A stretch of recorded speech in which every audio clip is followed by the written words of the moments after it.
Jadi kami berharap kejadian kemarin adalah kejadian yang terakhir, karena hal ini berimplikasi terhadap potensi penularan dan peningkatan kasus yang sangat besar.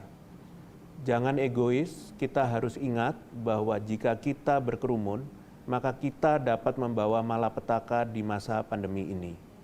Satgas COVID-19 dibentuk untuk melakukan penanganan dan pengawasan serta penegakan disiplin terhadap protokol kesehatan yang dijalankan oleh masyarakat. Kita harus bisa menjalankan peran masing-masing untuk memastikan bahwa kejadian seperti ini tidak terulang lagi.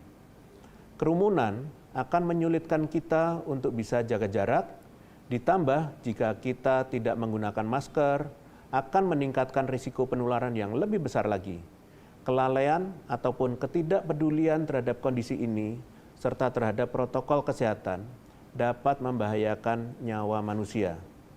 Tidak hanya diri kita, namun keluarga di rumah, juga orang yang berada di sekitar kita. Antisipasi terhadap potensi lonjakan kenaikan kasus terus dilakukan. Oleh karena itu, kami meminta kepada masyarakat yang mengalami gejala COVID-19 untuk segera memeriksakan diri ke fasilitas kesehatan untuk memastikan status kesehatannya. Terima kasih.